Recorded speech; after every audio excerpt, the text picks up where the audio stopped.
Change is constant in healthcare. With new systems, updates, regulations, devices, workflows, it's coming at us from all angles. And health IT is almost always part of those initiatives, either directly or indirectly. What I want to talk about today is one of the things that we can do to help improve the chance of changes succeeding. When changes struggle in clinical environments, clinicians can sometimes be labeled as resistant, but they're not usually resistant to change at all. They're simply overloaded. They're working in high-volume, unpredictable environments where attention is fragmented across systems, patients, alarms, and constant interruptions. And when change communication doesn't match that reality, even good changes can create confusion or risk. Most of the time, the problem isn't the change itself. It's how the message shows up. They fail when they arrive at the wrong time, through the wrong channel, or with far more detail than anyone can process. So important changes can get lost between shifts, buried in inboxes, or dropped between handoffs. One of the things IT departments can be guilty of is communicating changes as if they're all the same. They use the same structure, the same delivery methods, and the same templates. But in reality, not all changes are the same. The pace and the impact of the change should dictate how we communicate it. In general, we can group them into 3 broad categories: urgent changes, routine changes, and transformational changes. Urgent changes have immediate impact and introduce high risk if they're missed. Some examples would include safety alerts, break fixes, and regulatory issues. Communication on urgent changes should be concise, directive, and action-oriented. Users need to know what to do, when to do it, and who to call if there's a problem. Normal or routine changes have incremental impact, and they're often perceived by end users as disruptive without a lot of benefit. Some examples would be small workflow updates, minor EHR changes, or process optimizations. Communication should provide clarity, reinforce process, and outline value. Users need to know what is changing, why it helps, and how it impacts their daily work. The last big category for communicating changes would be transformational. These have long-term impacts and high cognitive and emotional load. Trust matters a lot for these ones. Some examples would be net new systems, new care models, new service lines, or significant workflow changes. And communication should be structured, phased, and consistent over time. Users need clear direction, honest content, and predictable communication. For all 3 of these categories, there's 6 main components that we should include in any change that we're communicating to users. The level of detail that you use for each of these is going to change a little bit based on the category, the urgency, and the scope of the change. The first one is audience. You want to be very specific about who is supposed to act, and avoid using things like all staff. Urgent changes should have very targeted action groups. Some of the routine changes might have a broader range of individuals that are impacted, but you still want to provide some clarity as to who exactly this is applying to. For all the change communication that goes out, you also want to provide some background. If the users reading the information don't understand the context, the information will get lost almost right away. Don't include an entire backstory, just enough for it to make sense. For faster environments like the ED and ICU, you're looking for concise, brief explanations. Inpatient units and outpatient clinics might be able to tolerate a bit more information, but don't overwhelm them with detail. Of course, for larger transformations, because you do have some phased communication, you can include a lot more detail, but make sure it's being delivered in smaller pieces. In addition to the background context, you also want to provide some details and reasoning. Always explain the shift between current state and future state and explain why it matters. You can use bullet points for urgent changes,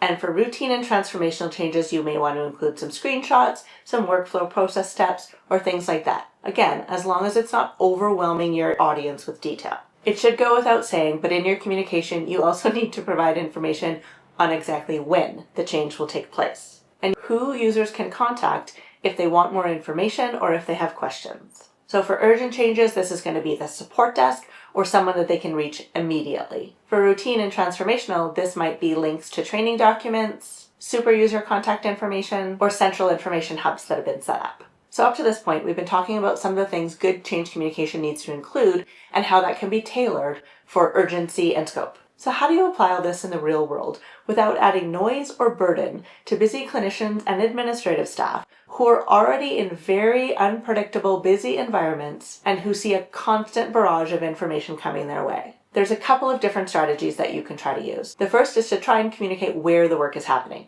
Clinicians and administrative staff are very rarely in their emails. They're busy on shift, moving and responding to real-time needs. So we want to think about moments in that workflow where communication could possibly be inserted without being overwhelming or disruptive. So maybe that's something like shift handoffs, rounds, a morning huddle, or placing information in a staff-only area that they'll take a look at when they're on a break. Our goal here isn't to put more messaging out and to sort of put it everywhere.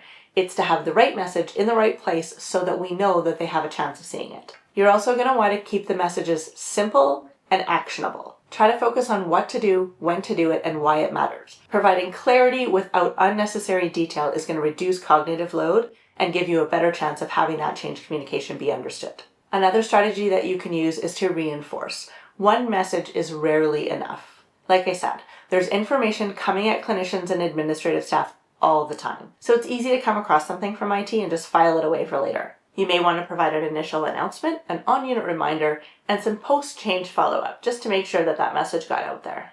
These quick follow-ups can be super helpful because they catch misunderstandings before workarounds form. Another strategy that you can use is to have consistent templates. So all of the information about a change is in the same place every single time. This helps people process information faster and reduces your chance of having them miss details. If you're constantly switching where the pieces of information are, like the time of the change, the actual difference that they're going to have to do, if that's moving around all the time, it can take a lot more cognitive load to look at that change message, and it'll be a little bit more difficult to understand. So same structure, same format each time is incredibly helpful. Formatting consistency also builds trust over time, which is very important for IT and informatics teams who are consistently introducing new changes to these clinical environments all the time. And the final strategy I'll recommend is two-way communication. You should expect questions to come in from your end users, and you need to have a mechanism for the responses to those questions to be shared. There's a very high likelihood that if one person needed some clarification on that, so did others. It doesn't mean that you open the floodgates to producing and documenting every single question that comes your way, but it does mean that you're mindful and you pay attention to something that comes in that may help someone else, and that you have a mechanism for distributing that to others. And don't forget, if you do have clarifications that are coming in, or you are having tips and tricks be distributed to your end user staff, that you also distribute those to the help desk, because they're going to be your first line of defense if the question comes through again. Communication plays a huge role in the success of IT changes in clinical environments. While we may default to say staff are resistant, in reality, maybe we didn't communicate what exactly was changing, when it was changing, who it applied to, and why it was important that we do that. If you're one of the individuals that's responsible for preparing change communication or sending it out, keeping all of these things in mind can be difficult, especially if you're just getting used to the shift and working towards having templates. So to help you out, I put a one-page checklist inside the Jiggit network, and it's available for both free and paid members. So there's no cost for you to access it. It's designed just to be a quick pre-sent checklist to make sure messages land the way they're intended. I'll put a link to the network below, and I will see you again next time.